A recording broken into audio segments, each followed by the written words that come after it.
皆さんこんにちは、チャンネル主です。私は現在 RPG デベロッパーバキンというゲーム制作ツールを使いまして、ミステリー風な探索ゲームメアリーラビットシンドロームを制作中なのですが、物語が進行するにつれて 3D モデルもいくつか必要になってまいりましたので、今回はブレンダー初心者がグランドピアノ作ってみたという趣旨の動画をお届けしたいと思います。お金持ちのお家にあるものといえばグランドピアノですかね。この辺に置きたいですね。それでは最初から入っていた立方体を SZ で小さくしまして、ループカットでこの辺に入れて鍵盤を置くところをね作りたいと思います。この辺を面選択して S で小さくして E で押し出して、あとは鍵盤ができてからもうちょっと調整したいと思います。まずはループカットを入れて高いところと低いところを作って丸く調整していこうかな。おそらく他にももっと効率的なやり方があるとは思うんですけれども、いかんせん私も超初心者なもので、こういうやり方をしている人もいるよということでですね、ループカットなどを入れつつですね、ちょっとずつ丸く整えていきたいと思います。お次はピアノの鍵盤を挿入していきたいんですが、一体どういう方法がいいですかね。まずはとりあえずメッシュ追加で立方体細長くいたしまして、平たくして形を整えて、でピアノの上に置いて大きさを見てみます。点キーがないのでこちらの Z で真上からの視点にして、また大きさを揃えて XY がずれてますね。ここも大きさ的にはこんな感じで OK です。そしてこちらを鍵盤の形にしていきたいんですが、どうしますかね。またループカットで入れますかね。ずらーっとちょっとループカットで入れてみますね。ずらーっと入れてみます。でちょっと調べてみたところ、グランドピアノはですね、実際には鍵盤が88個もあるそうなんですね。多いですね。でもちろんそんなに入れたらですね、ゲームでは確実に潰れてしまうので入れないですけど、そしてあとこのやり方はあんまり良くなさそうですね。なんかこれ押し寿司みたいに見える。鍵盤を一つ一つ作って複製する作戦に変更します。実際にピアノのところに置いてサイズを変更します。で端っこに持っていって、複製は Shift+D、Y 軸固定で横に並べて Shift+R で直前の動作を繰り返すを連打してずらっと並べましたら、こんな感じですね。でこれを全部選択してピアノのところに持っていってみます。サイズ的にはどうでしょうか。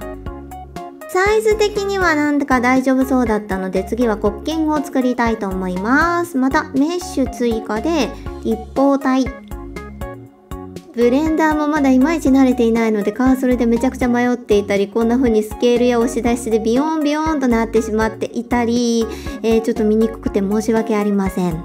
黒鍵の大きさはどんな感じでしょうか。ちょっと半分ぐらいにしておきますかね。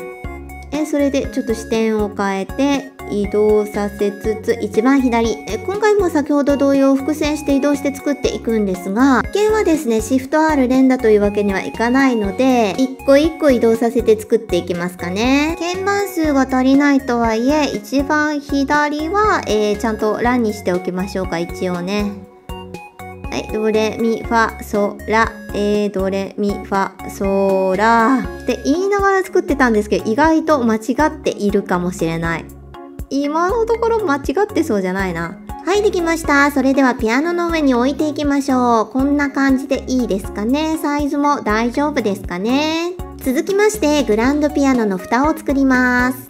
その前に先ほど形を整えるために作ったループカットの面が邪魔なので、面を溶解でこの辺消していっちゃいましょう。消えました。綺麗になった面を複製して移動させます。でちょっと厚みを持たせて、ちょっと斜めにしてこの辺にくっつける感じですかね。くるくるしてこんな感じ。続きましてピアノの足を作ります。グランドピアノ 250kg とか 300kg とかあるらしいので、ちょっと太めの足にしておきましょう。ちょっと裏から見ます。位置を調節します。いろいろなところから見て位置を調節するのが大事ですかね。ちょっと上にくっつけて、足の形を調節します。ちょっと上は広く、下は狭く、で、若干ダイヤみたいな形にします。で、また位置を調節して、で、グランドピアノはキャスターがついているので、それもつけますかね。メッシュで円を追加して、F で面を貼り付ければいいと思います。おっとっと。で、下につけたいのですが、一回キャスターを非表示にして、ここもうちょっと自然な形の方がいいので、もう一回押し出します。押し出して、スケールで小さくして、なんとなくキャスターがついてるっぽい感じになりましたかね。では、今作った足をですね、複製していきたいと思います。また複製して移動なんですが、おっと、キャスターがついてこなかったので、後で別個複製します。はい、複製しました。ではですね、ピアノの中の部分を作っていきたいと思います。また中の面を複製して、ちょっとカットを入れたりしてみたんですが、これは後でテクスチャでやった方がいいかもしれないです。蓋を支える棒をつけて、お次はペダルの部分を作ります。こっち側は複製して、移動ですね。で、ちょっといろいろな角度から見て大きさが合っているかなと、ちょっとサイズを調節いたしまして、こんなもんかな。そしてペダルの部分を作ります。またメッシュの立方体でいいですね。あんまり他の機能を知らないので、私は立方体ばっかり使っています。ブレンダーも練習が必要ですね。で、押し出し、押し出し、押し出し、押し出し。で、それっぽい形にしていきます。で、本体の方にくっつけてみて、また大きさと形を調節して、複製して3つ作ります。こんな感じでいいのではないでしょうか。続きまして、色を塗っていきます。UV エディティングのタブに移動しまして、スマート UV 投影。こんな感じでいいんじゃないでしょうか。新規画像の名前を変更しまして、ピクセルは2のべき乗、私はいつも256にしています。そしてシェーディングタブでマテリアルとテクスチャ画像をくっつけまして、S でちょっと小さくしてから塗り始めます。これ多分同じ色のパーツだろうなっていうのを分けつつですね、私は UV エディティングとテクスチャペイントのタブを行ったり来たりしながら塗っていく感じですね。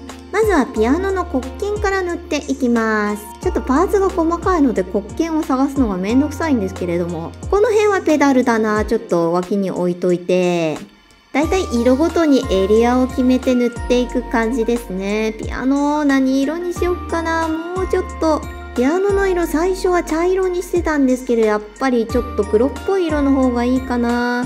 でも白とも迷ったんですよね。白いピアノも捨てがたいですよね。でも3D モデリングがあれば後からですね、色は変えられるので、この辺は、キャスターとペダルですね、金色にしておきましょう。キャスターは銀でも良かったかもしれないんですけど、とりあえず金。で、ちょっとまた色ごとに分けつつ、白は白で避難させつつ、で、ピアノの中をですね、あんまり見えないところなんですけれども、ちょっと気合い入れて塗っていこうと思います。この辺は弦があったりするのかな。でもちょっとしましまだと、こんな感じになりました。すみません。後から気づいて蓋とですね、楽譜置くところだけ追加しております。それでは FBX でエクスポートしたいと思います。現在パスモードは自動になってるんですけれども、ここってコピーにしたりして使うこともあるんですかね。ノードとかによっては。ここはエンプティとメッシュ。で、スケールは 0.01 に変更いたしまして、で、その後下に行ってジオメトリをクリック。で、三角面化とタンジェント空間にチェックを入れまして、こちらで大丈夫ですかね。FBX エクスポート。こちらは RPG デベロッパーバキーの編集画面ですね。こちらはバキーの編集画面です。リソースファイルから追加で無事に取り込みできたので置いてみましょう。こんな感じですね。バキーのデフォルトのピアノとピアノの椅子の間に割り込んでやりましたね。ちょっと警察署にグランドピアノはないので、また移動したいと思います。はい、こちらお屋敷のリビングに置いてみました。いい感じですね。ちょっとだいぶ早足の動画になってしまいましたが、いかがでしたでしょうか。今後もこういったゲームで使用する 3D モデル作成動画なども投稿していけたらと思います。ご視聴いただきありがとうございました。こちらの動画が気に入っていただけましたら、チャンネル登録、高評価、コメントなどもいただけるととっても嬉しいです。